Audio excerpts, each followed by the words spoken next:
Hey guys, welcome back to my channel, Hakuna La Planta. My name is Kevin and today is a video about LECA and passive hydroponics. So for those that don't know, 95% of my plant collection is in LECA and passive hydroponics. And a few days ago, I was looking on my phone at my old photos and I just realized that it's been one full year since I started transitioning all my plants into LECA and passive hydroponics. So for that occasion, I thought that I would show you 5 plants that I transitioned a year ago. And I'll just show you how they're doing now. They look really good.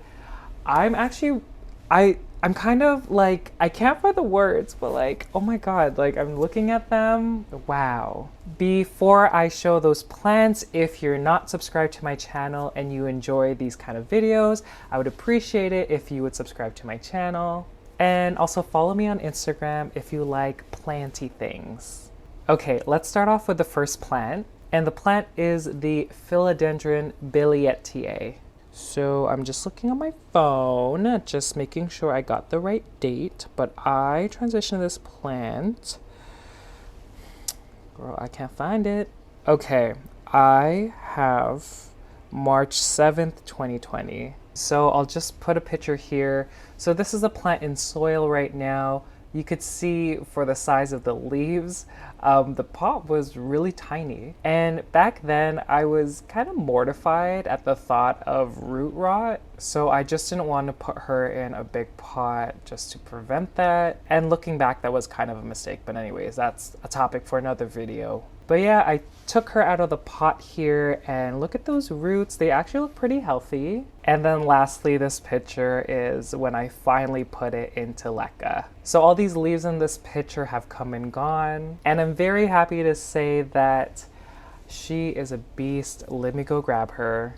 Okay guys, so actually you guys have seen this plant already. I was going like this in my intro for y'all that missed it, but this is my Philodendron BILLIETIE. So she's doing great. So the leaves are kind of dirty, sorry. But I guess I'll show you the newest leaf here. So she's still light green, she hasn't hardened off yet, and it's a really shiny kind of sheen situation. But yeah, she is gorgeous. Look at her. Yeah, I mean the leaves started to come out really big. Like, look at these leaves. Oh, it went in my mouth. But yeah, whoa, that is crazy. I feel like this plant really took off in the summertime because actually when it was in LECA, it took a little while for it to kind of grow, really. And I remember when this, when this leaf came out, even though it's, you know, small now compared to the others, I was so excited because it was the first new leaf that came out.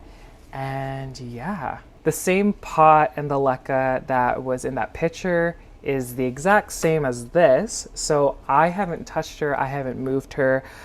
It's actually going to be a challenge to repot her. And honestly, I have to do it again because let me show you the roots, guys. Ooh, girl. I don't know what I'm gonna do, guys. Can someone tell me? Because, okay, I'm kind of conflicted. But like, okay, just look at the roots, guys. They're just out of the net pot and, you know, they're happy in the nutrient solution and there's no signs of rot. So I have this thought that I want to keep her in here as long as possible just because she is happy. Like the new growth, the new leaves, they look just fine. And I don't know.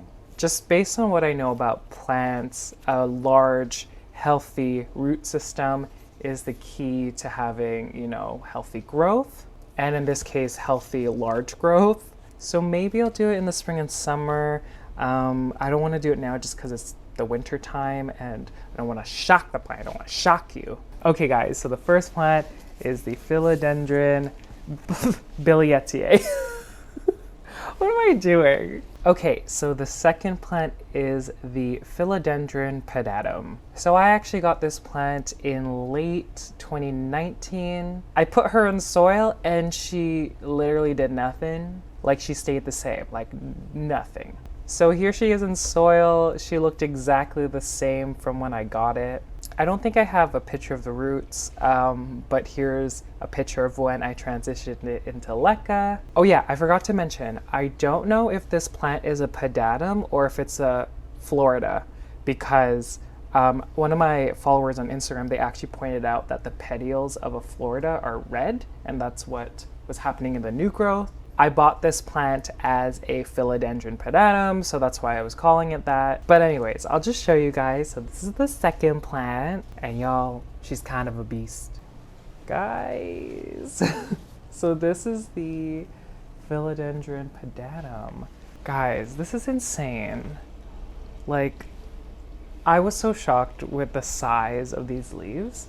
And let me just put this down, because I'm scared I'm gonna drop it. Okay.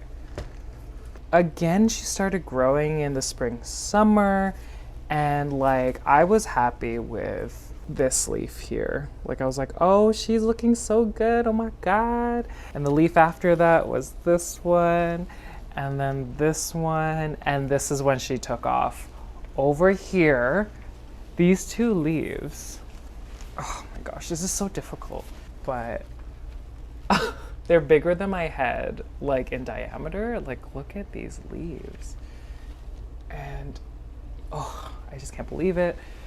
The newest leaf up here has an amazing, amazing shape here. And again, she is so big. Look at her. And she has a new leaf. I don't know if y'all could see it, but she's there. And I'm so excited. I don't know what to do because she's getting really tall, as you can see, and I have her in this small little pot, but you can't even see the roots. Can you? You can see like one root. Okay, Kevin, future Kevin, zoom in. You can see one root over there. Okay, I feel like I'm gonna drop it. Okay guys, so the second plant is the Philodendron pedatum / Florida. Okay, so the third one is not a big one like the last two. The third one is the ZZ Raven. So back in October 2019, I decided to propagate my ZZ Raven by leaf cuttings. And I already knew that ZZs, they take forever to propagate. So I was ready to be as patient as possible. So here's a picture of it in sphagnum moss. This was right before I transitioned it into LECA. And this picture here, you could see that the rhizome has grown and there are small little roots coming out. I put these cuttings through like a transition hell because half of them, I actually had quite a bit, but half of them I put into soil. The other one I kept in LECA. I wanted to do this experiment, but I started to grow impatient. So ultimately it took the ones from in the soil and I took it out and put it into LECA, and there's a lot of transition shock, I'm assuming. So essentially I think I slowed down the growth, but I'll just show you her now. Look at these babies. So I honestly cannot tell you how many are in here because when I put them all in one pot, there were some where the leaf fell off and it was just a rhizome with roots and I kind of buried them. But yeah, look at her. I do have to say that I don't think I saw growth like one of these little cute things coming out until July or August of last year. So yeah, she's a little cutie. I do find I keep this plant or the LECA and the nutrient solution more on the drier side. So I usually extend the time between transitioning the solution. I usually keep the nutrient solution in for about a month. Also, for those that don't know, when the growth comes out on a ZZ Raven, they come out green. So you can see that that is a brand new growth point there. So again, the third plant is the ZZ Raven. Okay, so the fourth one is a plant that I kind of struggled with. And again, I don't know if it was just tough to transition or the roots were just very sensitive, but the fourth plant is the Philodendron 69686. Okay, so this picture is from March 7th, 2020. You could see that the roots look pretty good. And here she is after I first put it into LECA. And yeah, I kind of struggled with this one because you could see that it doesn't have the classic ears or lobes. I don't know how to describe it, but it doesn't have the ears. And yeah, I want to say that it didn't produce the classic ears until August 2020. And I'll just show you her now. I'm very happy. The Philodendron 69686. So you could see the ears. This is the oldest leaf with the ears. It pushed out this leaf over here, then this one, then this one. And then the most recent leaf. I don't know what happened down here. It got stuck a little bit when it was unfurling, but she's so beautiful. There is a new leaf coming soon, and I'm really excited. It's kind of giving me like Philodendron UPI vibes. It looks so pretty. Oh my gosh. And yeah, I don't have a lot to say about this one except for I'm so happy that I didn't give up on you because you were very stressful. Okay, so the fourth plant is the Philodendron 69686. The last plant is one, okay, first of all, it looks weird right now and I'm sorry, but also it's not not your classic plant that you would think of transitioning into LECA. And the plant is the whale fin snake plant, or Dracæna masoniana. I think that's it. Masoniana. Okay, so this is her for March 14th, 2020. You could see that she was a single whale fin or single growth, and she had really healthy roots. To my surprise, y'all, this is 2 months later. This was taken May 2nd, and she's pushing out a little pup. Oh my gosh, she's so cute. I was kind of shocked because based on my experience with Sansevieria, I know we're not supposed to call them that anymore, but I'm gonna do it. But my experience is that Sansevieria roots are not the largest, but I had to repot it. It was just growing outside of the pot. So again, she looks weird, guys. Don't make fun of her. But this is the whale fin Sansevieria. So I still have the original leaf. So this was the leaf that was in the picture here. I thought she was a decent size, but after the new growth points grew out, I don't know how to do this without.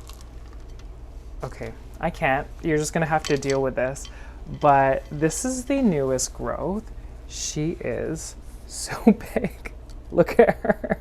Wow. So I think the reason why she's doing this is because it's winter, there's less light. So I stuck her under a grow light and the growth was going pretty straight. But the thing is, because there's not a lot of light and these plants love high light conditions, the leaves started to bend just so obviously the panels can kind of receive the light and make food for itself. But I mean, I kind of like awkward plants, so I love her. She's great. But yeah, this was a pleasant surprise because what we're told about snake plants is that they don't need a lot of light, and that's a lie. Snake plants actually love high light conditions. So yes, again, she is under a grow light for about 12 to 14 hours a day and has a constant source of water, I guess, that it could kind of suck up. And yeah, she's great. Again, the last plant is the whale fin Sansevieria. Okay guys, I guess that's it. I know these plants that I showed you today all had substantial growth, but there are a few that I struggled with, and I'll probably talk about that in another video. And yes, I'm planning to do more of these as time goes on. Basically, when it hits the 1 year mark from when I transitioned the plant into LECA, I will do another video where I cluster all these plants into a video. and show you guys. So yeah, it'll be the good, the bad, the ugly, all of that. So I want to ask you guys, which plants shocked you in terms of growth? Because I personally want to say the Pedatum. Like, what is going on? Like, I didn't expect it to grow so fast. I mean, it's a philodendron, they love LECA, but like, I didn't expect it. Also, actually, I lied. The Sansevieria, because how? Like, this is crazy. So yeah, just let me know in the comment section below which plant shocked you the most in terms of growth. And also feel free to ask me any questions there also. I usually reply unless I'm stressed with work, and that's been happening lately, so I'm sorry. But anyways, if you've made it to the very end, thank you guys so much. I greatly appreciate it. And I guess I'll see you guys later. Bye.